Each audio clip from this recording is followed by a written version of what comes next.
Hi, this is Amanda. And this is Jen. And you're listening to Just This, a podcast that explores everything around being and becoming a mother or parent. We're excited to have you join us as we dive into the practical details as well as the unseen energetics on topics that span from preconception to years after birth.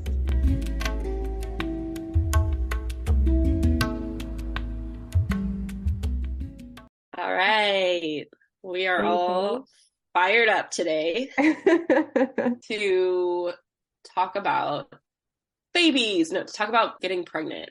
Yes, which can be a fiery topic. Yeah. I want to start this off by saying Jen is kind of the expert here in fertility, and this was always on the list as a topic. However, recently we were approached by a friend trying to call in pregnancy and conception, and came to us because it was a full moon a couple months ago and said, hey, can you put together some full moon ritual to help me call in a baby?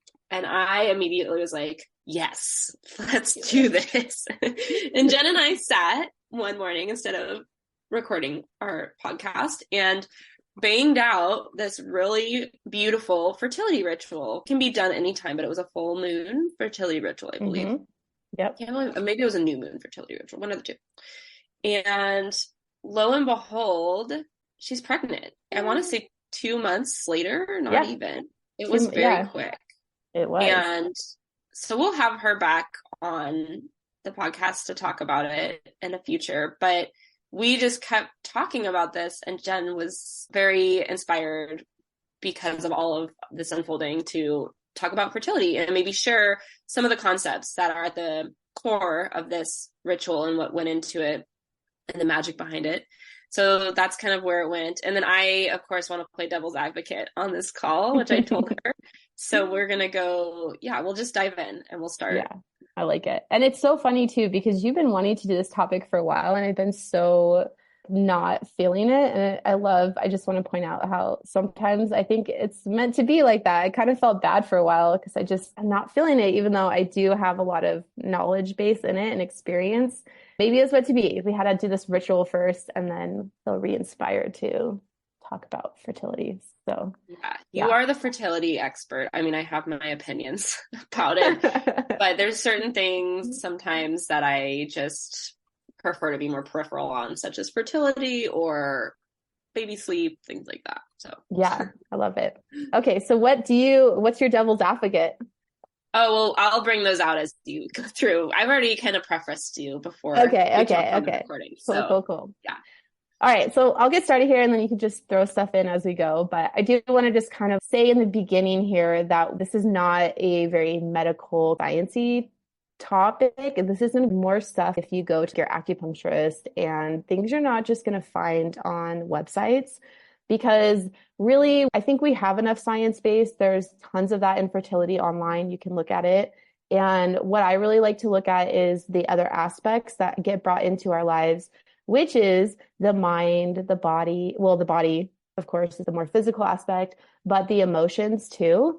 And I think that's something that's really forgot about. And the way I relate this, how does that affect the body? Well, let's think about it. If you're stressed out, what's one of the things that you do when you're stressed? Or a lot of people do is they raise their shoulders, right? That starts to affect them physically, even though they don't know it. And so that's how I tell people how the emotions and mind can affect the body in a very quick way that we can recognize. That's what we're going to be talking about in terms of fertility and less of the physical aspect.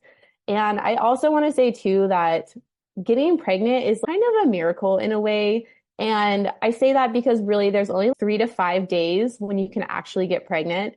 And I also say it because we have medical science, right? IVF treatments, IUIs, all that stuff. And their rate of actually getting pregnant, the percentage rate that you're going to get pregnant with each time is only up to 35%. So what that tells me is that we actually don't know 100% how to get pregnant, even in the science world. So I just want to throw that out there too. And the other thing that I always talk to fertility clients about, and I think it's really important, especially for women, is that we spend so much of our lives trying not to get pregnant, right? How much of your life have you spent trying not to get pregnant? And even now, I'm single and I kind of know about your case, but I don't think you guys are trying for a baby and probably don't really necessarily want one right now. I mean, if it happened, might have be a different story, but it's not like you're actively trying. So there's so much of our life that we're trying not to get pregnant. We're just telling our minds, oh my gosh, I hope we're not in our early 20s and things like that. And again, this is not for everyone, but I just also like to put that out there, that a lot of our life is spent trying not to get pregnant and thinking that. And the other thing with that too is that we're also in that taught, oh, it's easy to get pregnant. So easy, just pull off the condom and you're going to get pregnant. And that's clearly not the case. Any thoughts on that before I go on? Yeah, I think I totally agree with you with the emotional. My whole devil's advocate thing is I come from a group of friends, and maybe this is reflective of my age, where there has been more experiences of people getting pregnant when they didn't want to versus people unable to get pregnant. My experience and exposure has just been different. I do know people who've really wanted to get pregnant and a couple who haven't been able to, but it felt very early on to me and just went the IVF route. You know, they decided to go that route. So it's just interesting to me. We spend so much of our lives trying not to get pregnant, and it is a miracle, but I just have seen the opposite side of the coin where people, it's like, yes, it's a miracle and wasn't the right time, you know, and I totally understand that. In parentheses, have been there. So yeah, but I do think it's interesting. And I know you come from the Chinese medical background, and the people I do know that have wanted to get pregnant, usually I think a lot of what you're going to bring into this conversation, these are the things that they actually applied. And a lot of it actually was wisdom that came from people that are integrating Chinese medicine into the process. And I'm sure you're going to cover some of this as we continue to talk, but simple things that you wouldn't think of keeping the womb warm, putting attention in the womb, even the releasing of the expectation, which I know you're going to dive into. So no, it's good. I love to hear it. I love to hear it. Yeah. And just going back a little bit to unplanned pregnancies, when I have clients, it's a journey, right? And the hard part with fertility is that we're talking a month that we really get to kind of play with something. We have this very small window to try to figure out what's going on with the body, the mind, the emotions, and then bringing the spiritual. And usually at some point along, after probably anywhere between 3 and 6 months of working on fertility with clients, I often tell them, I don't want you to track. I don't want you to look at your ovulation. You can track your period. That's fine. That's good to know. But everything else, I want you to just chill out about and just go and enjoy your partner. Go out and date like you're in your early 20s. I call it the 20-year-old partier that just goes out and parties, super fertile, even though their lifestyle is probably crap, you know, like eating top ramen or something like that, staying up till 3, 4 in the morning, those type of things. There's a lot of pressure and stress around getting pregnant, especially when you're having difficulty doing so. And so the idea is to allow that to just melt away and get into the relationship of why you guys even are together, right? Because it's not like you're going to go out and have a baby with anybody. You are specifically wanting to have a child with this person. And so it's good to reconnect in that way, because a lot of times during the trying to get pregnant process of infertility, we really lose that connection, and especially lose it during sex. That whole aspect of that desire becomes, I'm ovulating, let's go have sex. It's like, how fun is that? I don't know a lot of people that find that fun, or men that are like, yeah, I can't wait. It's sure they enjoy it. Everyone can enjoy it, but it's so almost mechanical as opposed to that passionate desire that just comes up naturally. I think that really opens, kind of going into the more spiritual and mind aspect of things. It really opens up and allows our body to relax in a way that is not going to happen if we're like, oh, I'm ovulating right now, this is our chance, as opposed to this natural desire that comes up and we're just enjoying each other. And what's interesting is my specialty is postpartum, and I love talking about sex after having a baby because it is very different. And what I'm kind of relating to is, okay, maybe you do have a situation or a life where being spontaneous is maybe not as conducive to your life. Maybe you have a child and you want another one and you're having problems having the other one. And I get the spontaneity and trying to bring passion in there. And I want to point out that you can totally plan passion. While it's harder and it's not the same as when we're in our 20s and we can just do what we want whenever we want, or there is possibility and space to say, we're going to take this day off of work while our child's in childcare, or we're going to hire the babysitter or relatives in town for whatever. We're going to allow that space. It could even be just kind of plan that this night after our baby goes to bed, that we're going to be with each other. We're going to draw up a bath and we're going to take the bath and relax with each other. And sometimes the passion can come from just not having the end result. Mm-hmm. So by you can still plan the space and mm-hmm. hold the container and not have the end result of like, we're going to have sex, we're going to make a baby, whatever. So just removing that and just saying, we're going to spend time together and enjoy each other, like you said, and allow for the fact that maybe you won't have sex that night. And that's okay. Of course, you're not going to probably make a baby. But again, making babies is magical miracle workings. And sometimes I have people like, I don't even remember. How did that happen? But so I do just want to weave in there because I think it's important to point out there are people who already have kids that sometimes are desperately trying for a second one or a third mm-hmm. one. And to say, just, let it happen when it happens. If you're not actually planning and making time on the calendar for the togetherness, then it just won't happen if you have a kid already. Absolutely. So the point I think to drive home here is to remove the end result and to create the container and space of just connection, creating the space of we're going to be unplugged. We're going to have distractions removed whenever you can. And if you're both tired, like I said, great, create a bath, like cuddle in bed together. Even mm-hmm. something as simple as just taking 15 minutes to just breathe with each other mm-hmm. can be very connecting and step you closer to just allowing your body to drop into that deeper relaxation where, like you said, your shoulders aren't up by your ears, your body's not contracted, and it's a little bit more open. Yeah, your mind's in a better space. It's not thinking about, is this going to happen? Is it not? And mm-hmm. I think that's great. I love that you bring that up because even people that don't have kids, if they work a lot, sometimes that is also an issue, is to find that time of connection and things like that. So I love that you brought it in because it is really about creating that space and connection so your body can be in a relaxed state. If you do have kids, it's really great if you can get outside your house. Yeah. I mean, it's very nice to be in your house, but there's something about igniting that passion. I really do think when you can rent a hotel room for the night, or even if it's just in your town, mm-hmm. or there's things now where you could even rent hotel rooms for the day or go to a spa for the day or get a pool cabana, do something that kind of gets you out of your space. And it does sometimes make it a little bit more spicy. Yeah, I love it. And too, sometimes friends go away for weekends or something like that. And you could just ask, hey, can I pass out at your place for the night? Change your bed sheets. Yeah, like go have fun, and then just don't tell them where you did it in their house. I think we should talk a little bit about what I recommend for the body. I know we didn't say we're going to get into the Westerny sciencey stuff, but from Chinese perspective, it's all about warmth and the womb. As a fertility specialist, I did a ton of moxa, so much warming the feet, warming the stomach. And it's also not just a physical warmth, but it's also foods that you eat. So the good example that I use is something like a hamburger. When I eat a hamburger, I feel really warm. One of my brother's ex-girlfriends called it meat sweats. So that was really funny. But anyways, you eat meat and you get kind of hot.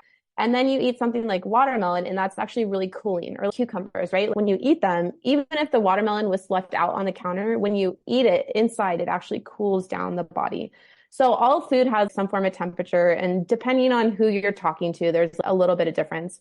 But the idea is that you really want to try to make sure that you're eating a lot of warming foods. So even if you're to eat something like a raw smoothie, which is very cold in nature, you can add ginger in, and that will actually counteract the cold to create warmth in your body and in your stomach area where the womb's at. Yeah, this is just basic Ayurveda as well. Chinese medicine or Ayurveda. So we put this in the show notes and you can really go down. I'm a huge fan of Ayurveda. I've heard even the recommendation of just putting on a heating pack on your stomach or your womb space. Or obviously if you're going to an acupuncturist, you can use Moxie and things like that. And you can get Moxa from the store and use it. I teach clients how to use Moxa. I usually give them a Moxa stick So there's lots of ways. They even Maybe have you can make moxa a oil. video. Maybe you can make Yeah. a quick video and we could Okay. attach that in the show notes of how to use Moxa on your own if you want to use Yeah. Moxa. Yeah. Maybe I'll do it on you when I come and visit. Ooh, that would be I'll warm fun. your womb. We could do Moxa and yoni steaming. That's another thing is Yeah. yoni steaming. Yoni I'm all steaming. about the yoni steaming. And so yoni steaming for conception is a huge thing. You just want to make sure you're not actually pregnant. Yes. But yeah, you can yoni steam because you know your cycle. So it's a great thing to do right after your period to kind of warm the area and also cleanse things out. So I love that. we'll put all these fun resources in the show notes, and I'd love to be your guinea pig for a video. And maybe next time we'll do the yoni steaming, so we have these episodes back. We could do we'll do a whole episode on yoni steaming. I have so much to talk about. And then I get to interview the expert. And speaking of yoni steaming, that's the other thing too that I really look at as a fertility specialist is your cervical mucus that comes out, because that's a very big indicator of how sperm will be able to travel up. And I notice a lot in our society, it's not very abundant. It's not really the right consistency for pregnancy. And I think a lot of that has to do with hydration, and not just drinking water hydration, but food hydration, fruits and vegetables. And also there's a ton of things in our life that stress us that I feel dehydrates us. Being on the screens a lot, I feel like dehydrates us a lot. And so making sure we stay hydrated is also really important. And a great way to do that with food is soups, soup broths, bone broths, all that stuff is really good. So just a little quick note on the mucus there. And making sure you stay hydrated. And again, this is different than people that just get pregnant unplanned, but people that are really trying, I really encourage them to really feel what a supple pregnant body would feel like. Really create that feeling of what does the body feel like when it's really fertile and really soft? Because if we think about gardening or a seed, and even inside of our womb, it's not going to be a hard place. They have to enter and they have to attach to the uterine wall. And so we want to create this suppleness and fertileness so that we can accept and bring in and call in even this baby. So that's the other thing I really say. And I like to bring in a lot, depending on who the clients are and if they're open, is to also really have fun with it too. I think it's really hard, and I really get it, especially for women that are going through IVF and they're on hormones and they're stressed out and the hormones are everywhere and they really want this. There's a lot of things that go on there. So really trying to make sure that we relax and also try to have fun with it. So sometimes I encourage them to spend a day just pretending like they're pregnant. Walk around like you're pregnant. The time where you're not showing, but you are pregnant. What does that feel like? What does that look like? And then also I ask them to spend time thinking about what their life is going to be like after a baby, because people don't really think about how much this is going to change our lives. And sometimes things get caught up in our head that we're not even aware of. And so there's a lot I can go down there, but I'll just leave it there. Yeah, I think we touched on this in another podcast. I can't even remember what it was about, but creating that space in your life, allowing you to invite that in. How do you expect that energy to come in when you don't even have space for it in your life? And we did relate this in the other podcast. An easy example that is used quite a bit is if you want a new partner in your life, do you have the space for your partner? Is there space for them to have their toothbrush? What little things of, is there space for them to have some clothes?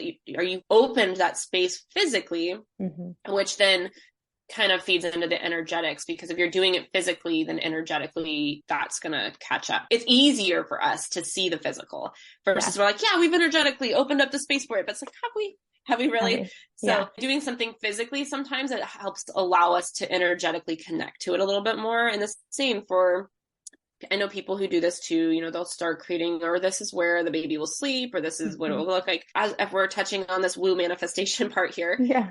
I always like to, with anything, somebody had pointed this tip out a couple years ago, and I like it. Also feeling into the parts that aren't going to be so great. So talk to people who have children. I can promise you one of the first things they'll say is, you won't have any sleep. It's little things like that. And just also kind of imagining what you're imagining your life and opening space in the positive ways, leaning into the feelings of being really tired, or potentially what might be some feelings of being a parent that you can like embody, and kind of a little bit fake it till you make it kind of thing. Yeah. So I just think it's interesting when you do that, because when you're adding in those aspects of like, what are some struggles or obstacles that might come up, it makes it even more real in your mind. I think can be helpful sometimes. You don't want to spiral, but it kind of can make it deeper reality in your psyche if you're actually envisioning waking up every 2 or 3 hours, or envisioning the support you're going to have to help you there through those first weeks and all of that. So, yeah. And so for that, you do want to envision the pregnancy part too. How's my body going to change? And that's a really big one. I found it really interesting. In the beginning, I kind of laughed inside about it because so many women would come in and they would be like, I want to lose weight and I want to get pregnant. And I just kind of laughed. You do know you're going to gain weight if you get pregnant, right? I mean, a lot of it is baby weight, like actual baby, the weight of the actual baby, but there's also weight that you gain because your blood body expands by 50% and you need your face kind of poofs out, and not in a bad way or anything, but you gain a little bit of like soft and suppleness that I'm talking about. So it always just kind That's of interesting. Yeah. Yeah, that is definitely one of those emotional psycho things, because that's one of those things that you could be internalizing and not knowing that that's being a block for sure. Exactly. I could totally see that. Yeah, exactly. So I usually ask them like, well, yeah, what do you want to work on? That's, I think, a great example of actually exploring your own emotions, because we do sometimes have these subconscious blocks, as you were saying. There's beliefs or experiences or whatever we have. And weight gain and body image is a huge one in our society. So that people often don't even look at, that we might have some subconscious blocks around that are actually really blocking us from allowing, opening, gaining weight, expanding. Yeah. And we did a podcast. I don't know if that one's released yet, but we did do one on body image. We have one on body image, and I will link it in the show notes. It's a good one too. So, and I love that you brought that up, because that is something I do ask them. And sometimes, like, as the relationship builds, I ask them a really hard question, which can sound kind of like I'm going to cuss here, like an asshole move or a dick move to kind of ask them. And that's like, why do you want a child? Legit, like, why do you want a baby? Why is it so important for you to have a baby? It has to be really asked and we've built up a relationship, so it's there. But it's like a really good question to ask yourself, because a lot of times it's from society pressure. Sometimes you just kind of want that idea, or what is it that you feel that baby is going to give you? And answering these questions can really help. And the other question I asked too, and kind of goes back to that weight loss, and what is it that you feel you need to finish or accomplish before you have a baby? Because a lot of times we just think, I'll just have a baby and I'm going to also go to school and build this business and all these other things. But in reality, your mind is actually like, I actually want to finish this business stuff first and then have a baby. And it goes back to that whole subconscious, sometimes subconscious blocking of it too. And I also want to point out here, and I think it's important, is that I find it very fascinating that it's all women. The majority of people that come in to see me is women. And here's the deal. It's also men. It's a combined thing to happen. And not to say that necessarily there's anything wrong with the men, or even really the female aspect, because most infertility is actually unknown. They don't know why it's there. But you know what? Partners should be just as involved in the process as females, I think. Do it together, work together. Just want to throw that out there. That's interesting. The psychosomatics too of the male, I mean, they're looking at both the physical and the emotional of the male involved. And that can be tricky and hard, because potentially there's some subconscious stuff there, and men are not really generally into diving into that, from my experience, as easily as women are like, yeah, whatever, like, look at all aspects. Yeah. I do want to bring up, circling back, I want to bring up one point that's part of my devil advocate point, and then I'd love for you to give just general tips that you would give to somebody who is potentially struggling with infertility. Coming back to one of my big questions for Jen when we were entering this conversation is, I really want to touch on all these people getting pregnant that don't want to get pregnant. And this whole, you eat well and your body's tended to. And I know so many people would not fit that category and have multiple times gotten pregnant when they did not want it. And I answer to that because I do have people kind of ask sometimes, why is that? Why would that be if people are struggling getting pregnant and it's all about eating warming foods and tending your soil of your fertility? And I have also this personal belief, and you can take it or leave it, that really ties into astrology and things like that, of we kind of choose our journeys a little bit before we even come into this life. And I do think for some people, there's like agreements made before you enter, and part of the agreement is you're going to work with this other person through a parent-child relationship, and that can come in so many ways. And I am all for having control, having birth controls, and having the ability to access abortion, and so I'm very pro-choice in that way.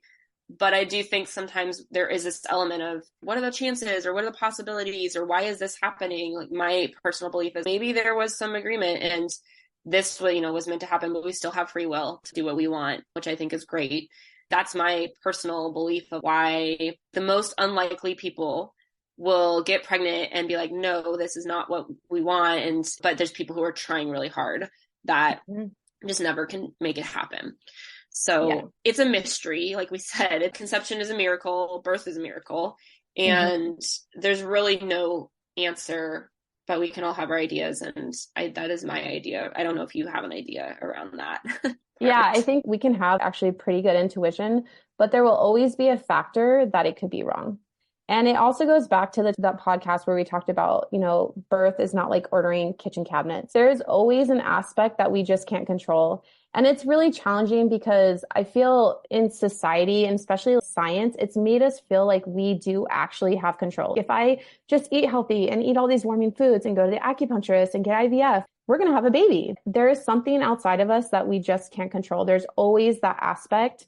And it might not be the larger portion of it, but there is a percentage of it. And there's always that plays into everything that we do. We can walk out in the street or outside and be really safe and be really aware, but there is always a possibility that something could potentially happen to us that is outside of our control. And that is how I relate that aspect of infertility and not getting pregnant. And on the other end, having unplanned pregnancy. I had a friend, she told me three times before that men with vasectomies ended up getting their wife or partner pregnant. In those situations, this is backed by science. They had everything cleared. Why did it all of a sudden happen? I've heard people with IUDs get pregnant. Yeah. Exactly. So it's that part that we just don't have control. And that is in every aspect of our life, including infertility and unplanned pregnancies. So that's how I look at it too. And that is a hard thing because we can try and be perfect in every way, but there is an aspect we don't have to control. And I think that's the part I try to bring into infertility, is that really letting go and just trying to enjoy yourself. And we'll line up everything. We'll do everything that we can on the sciencey end, the physical end, the Chinese medical end. And then there's a part that we just have to really let go and trust that it's going to happen if it's meant to be. And it's hard to hear because these are desires and dreams that we've often had since childhood. And this cycle, and I want to bring this in a little bit because it's really important to understand in infertility, is this cycle of grief and this loss of dream that when you're going through infertility, you have to experience. Every month, it's this hope and hope and hope for this dream to come true, and then this crushing of a dream. And so I've sat with a lot of women through all the hopes, and then we got to come and we have to sit and cry and grieve the dream that is lost for that month, and then regain our strength again to have hope and go back at it again. So it's a whole thing. But anyways, to your question, there's a portion that we just can't control. And I like that. That's what it is. Good job explaining that. All right, let's wrap this up with just maybe, I don't know, what do you want to say? Top 3 tips? Top 5 tips? What 3 or 5? 3 to 5 tips. 3 to 5 tips. Let's do. Okay, let's do 3 to 5 tips. Trying to get pregnant. And maybe you're already implementing these, maybe they're not, but just what are the first 5 things you tell people to look at, or you would have somebody, you would look at with somebody? Oh, that I look at with somebody? Somebody were to come to you, what would you tell them? Like, are you doing this? What would be the 5 things that you're saying? Focus on these 5 things. Got it. Relax. Try to have more fun with things. If you've been at it for a while, take a month, 1 to 3 months off of do not tracking your ovulation at all. You could track your period. I think that's important. Don't track your ovulation. If you want, do it in a very casual way. I'm just going to kind of forget about it. Don't stress about it, but take the 1 to 3 months off and go date your partner. Go out on dates, go stay in the hotel, go have fun, those things. That's, I think, a really big one. Make sure you really are taking care of your body, getting enough sleep, water, food, try to eat warming foods. See, the other one, I would say find a friend that you, or like an acupuncturist or a provider that you can talk to and allow the emotions to come out. And then do some inner work. I'd say do some inner work. We're going to do 4, go right in the middle. Do some inner work and like really ask yourself, why do I want a baby? Is there anything that I want to happen in my life before the baby comes? Those type of questions, like do some inner work. And then I guess tip 5 would be do our ritual. Yeah, I was going to say, we'll in this plugging our ritual, which we will link to, or just email us email us and Jen can customize a ritual for you as well. Mm-hmm. So, but we do have a great ritual, and that's a great way to start with tip 1 of just releasing and dipping into having fun and also relaxing and kind of inviting in some magic. Yeah. Because even the ritual we did, it's deeply connecting with yourself first and then with your partner. It's all about letting go and having fun. And Amanda did a lot of the ritual too. Nourishing for both partners involved. So. Yeah. And ask us questions below. We're happy to answer, and feel free to share your experience. And it's very emotionally driven topic. So hopefully we did okay in a half an hour. And ultimately too, I would say have somebody that can actually be with you, because everybody and every body is different. And it's really good to have a professional to look at your particular situation specifically. Hey there, amazing listeners. We just want to say a huge thank you for tuning into our convo on the Just This podcast today. We appreciate each and every one of our listeners, and your continued support means the world to us. If you enjoyed this episode and found value in it, we would be incredibly grateful if you could take a moment to leave us a review on your favorite podcast platform, or share this episode with someone you think would enjoy it too. Your reviews and shares not only motivate us, but they also help others discover our show. We're also all about keeping the conversation going and hanging out with our incredible community. Head over to justthis.site. That's justhis.site, where you'll find additional resources, ways to connect with us, and join the conversation, plus some more goodies. Thank you again for being a part of the Just This community. We'll be back soon. Until next time, remember to take care of yourself and embrace the wonder as you navigate this extraordinary adventure.